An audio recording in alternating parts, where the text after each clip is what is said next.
Nuestras palabras comunican, nuestras acciones comunican, nuestra forma de vestirnos comunica, nuestra gestualidad comunica, nuestros silencios también comunican, cómo están dispuestos los objetos en el espacio también comunica. Absolutamente todo comunica y no existe la no comunicación. Quédate en este video que te voy a explicar cómo funciona el proceso de comunicación para que puedas comprender que no existe la no comunicación. Si todavía no te suscribiste a nuestro canal, podés hacerlo ahora, te sumás a nuestra comunidad y si ya sos parte de la comunidad, bueno, esperamos que puedas disfrutar estos videos y que los compartas con las personas a las que creas que le puede ayudar a crecer profesionalmente. Danos un like y quédate con nosotros que tenemos mucho material para compartir.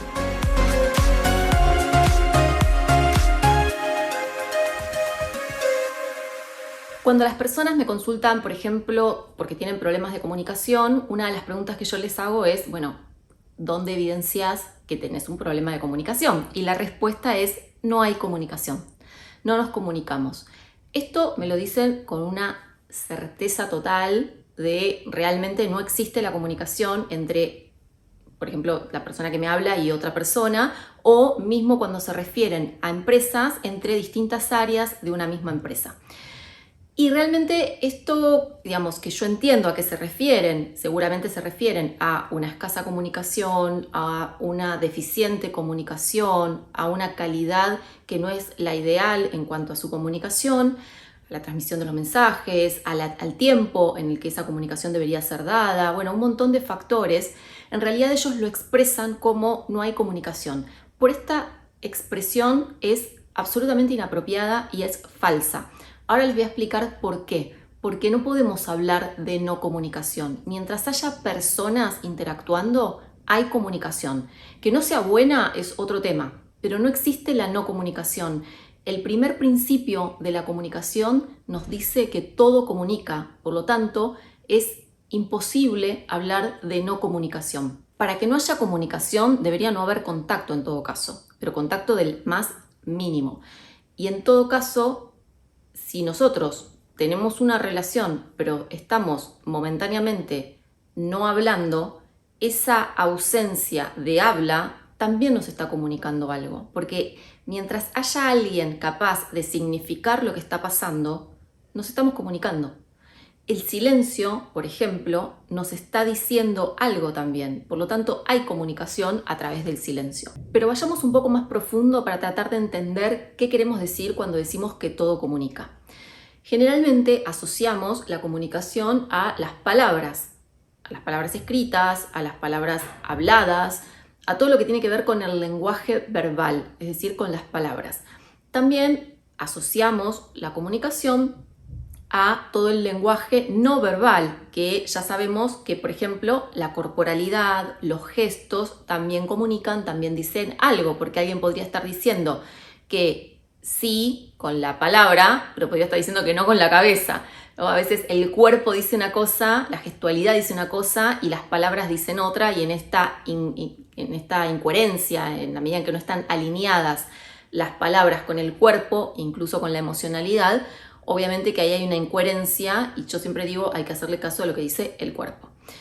Pero ya sabemos que comunican las palabras, sabemos que comunican los gestos, sabemos que comunican también, porque esto ya está probadísimo, comunica, por ejemplo, nuestra forma de vestirnos, comunica, por ejemplo, también cómo estamos nosotros dispuestos en el espacio, ¿no? Hay un montón de tipos de comunicación que nos están dando mensajes y están emitiendo mensajes en la medida en que hay alguien capaz de decodificar esos mensajes. Entonces, no es apropiado hablar de no comunicación. A lo sumo tendríamos que poder, definir cuál es la calidad de esa comunicación, cuán escasa, cuán deficiente es, para ver cómo podemos mejorar esa comunicación. Pero no podemos negar que existe, aun cuando nosotros sintamos o creamos que hay tan poca comunicación que parecería que no existiera. Pero el hecho de que no haya comunicación ya nos está diciendo algo y por lo tanto nos está comunicando algo. Tenemos que estar atentos para poder abrirnos a entender qué es lo que nos está queriendo decir.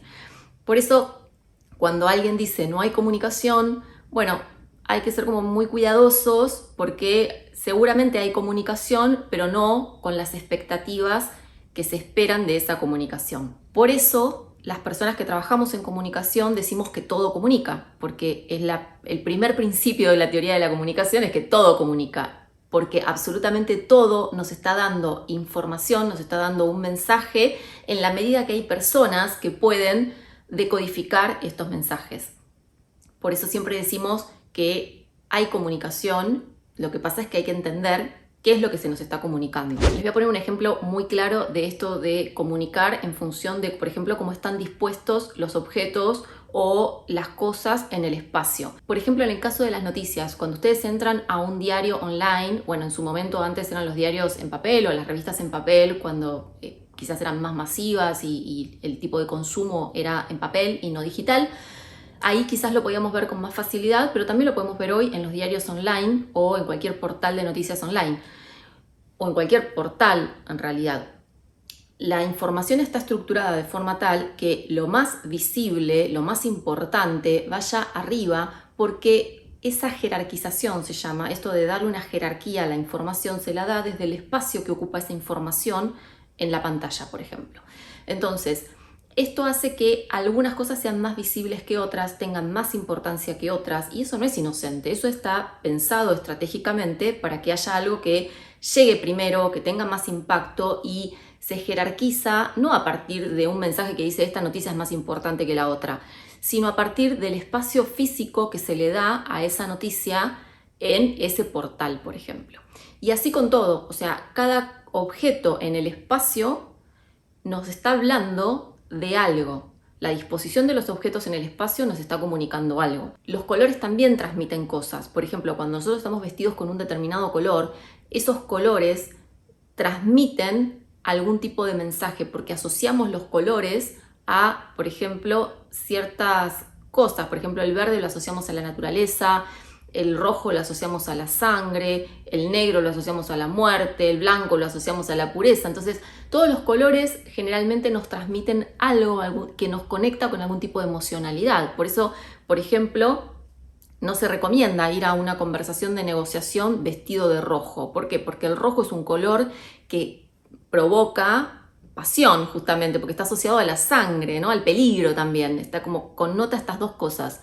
Porque justamente está asociado al color rojo de la sangre. Entonces, lo rojo es lo pasional, lo rojo, digamos, desde la psicología de los colores nos están transmitiendo estas cuestiones. Entonces, fíjense cómo algo tan sutil como el color de una vestimenta puede generar en el otro, en el receptor, algún tipo de mensaje y por lo tanto algún tipo de emocionalidad que ese mensaje le pueda provocar.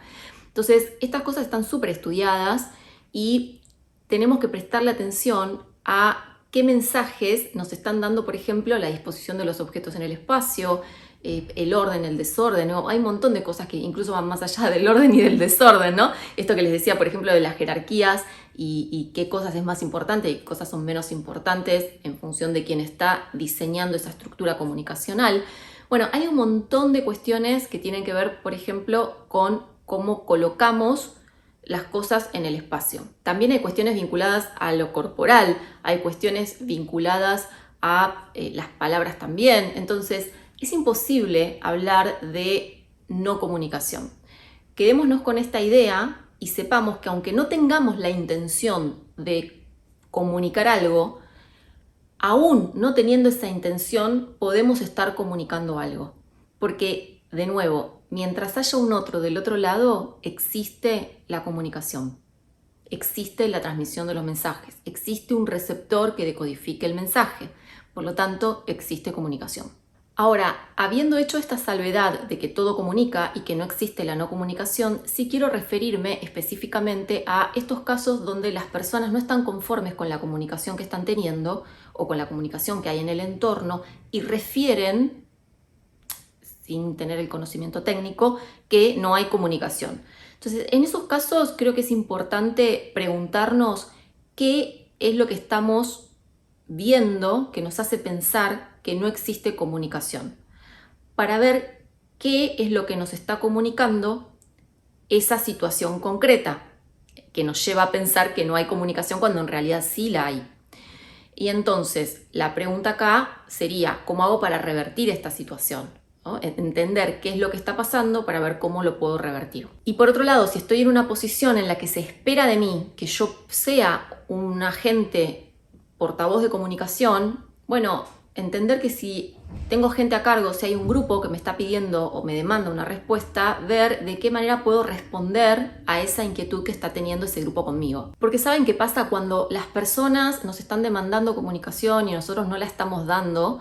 Esas personas terminan de pensar quizás algo distinto a lo que nosotros hubiéramos querido que piensen. Y ahí creo que es necesario, en todo caso, ver cómo podemos articular un mensaje para responder a las inquietudes de las personas que nos están pidiendo un mensaje. Por ejemplo, cuando fue el caso de la pandemia, por lo menos en Argentina, cuando las primeras semanas, los primeros meses, que había muy poca información, a nivel mundial había muy poca información, pero bueno, acá sobre todo no tuvimos una buena estrategia de comunicación a nivel general, por lo tanto las personas no estaban sabiendo mucho cómo responder frente a la situación. Y esto pasaba que, por ejemplo, me pasaba a mí concretamente con clientes que he asesorado, empresas que he asesorado durante la pandemia, que al principio no estaban, por ejemplo, las personas que tenían que dar mensajes a los empleados, que estaban esperando una respuesta, por ejemplo, de los dueños o de los responsables de las empresas, para ver qué iba a pasar, esperaban que les dijeran algo y las personas, quizás como tampoco tenían tanta información, no sabían cómo decir o qué decir exactamente.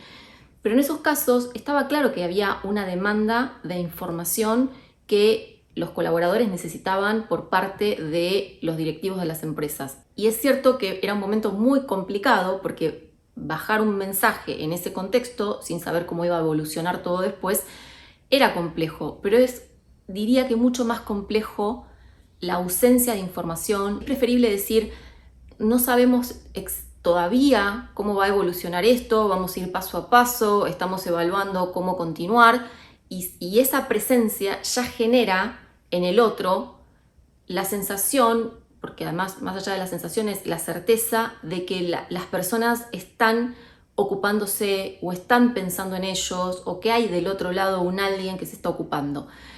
Cuando esto no pasa, del otro lado lo que hay es no solamente la incertidumbre, que en este caso, por ejemplo, en el contexto de la pandemia había, sino además una incertidumbre exacerbada porque las personas que tenían que decir algo no lo decían. No estoy con esto culpando a nadie, estoy simplemente describiendo situaciones que son más comunes de las que se imaginan, donde las personas cuando no saben qué responder prefieren no responder, y a veces es necesario responder porque si no se responde a tiempo se puede generar en el otro lado una maraña de interpretaciones totalmente erróneas en relación a, por ejemplo, en este caso, la intención y los deseos de las empresas de seguir continuando más allá del contexto crítico que tenían, ¿no? Entonces, esto lo vi mucho y de estos casos les puedo contar un montonazo de casos, pero creo que a todos en algún momento nos ha pasado que quizás estábamos esperando que del otro lado alguien nos dijera algo y frente a esto, del otro lado se llaman a silencio y nosotros no entendíamos por qué se llamaban a silencio. Y ese silencio también nos está diciendo algo, ¿no? Pero a veces las personas no tienen la capacidad de ir a buscar la respuesta, ir a preguntar por qué no me estás respondiendo esto, ¿no? Chequear qué está pasando, y frente a eso se imaginan un montón de cosas que quizás están muy alejadas de lo que realmente es. Entonces, si ustedes saben que se espera de ustedes una respuesta, no se demoren en darla, porque del otro lado hay personas que ante no tener esta respuesta quizás piensan algo totalmente errado de lo que en realidad ustedes querían comunicarles o les hubiera gustado a ustedes comunicarles y no lo estaban haciendo. Entonces cada uno construye desde donde puede, desde donde está, con los recursos que tiene, lo que se imagina que ocurre. Por eso hay que comunicarse, hay que poner palabras siempre que sea el momento indicado, con la persona indicada, con el contenido indicado. A veces es preferible decir no lo sé, lo estoy averiguando, lo estoy chequeando, antes del silencio rotundo que genera del otro lado una interpretación que podría ser súper errónea. Entonces, si son ustedes los que tienen que decir algo y la otra parte está esperando una respuesta, traten de responder, aunque tengan que decir que no saben la respuesta, que lo van a averiguar, pero que busquen una forma de mostrarle al otro que sí están presentes para que el otro no se imagine cualquier cosa y crea que no hay comunicación. Quizás lo que no hay son un montón de otras cosas, pero no necesariamente comunicación. Quizás no hay, si es una conversación difícil, valentía para hablar. Si es, qué sé yo, una información concreta que hay que dar, quizás lo que no hay es esa información concreta. Pero comunicación hay en la medida en que hay ausencia del diálogo que se está esperando. Entonces, ahora que ya sabes que el hecho de no comunicar en realidad sí está comunicando algo, la pregunta que te dejo es: ¿qué es lo que crees que comunica eso que quizás en algún momento pudiste haber juzgado que suponía una instancia de no comunicación? Espero que les haya servido este video, acompáñennos con un like y ojalá que les sirva para seguir creciendo profesionalmente. Nos vemos pronto en otro video.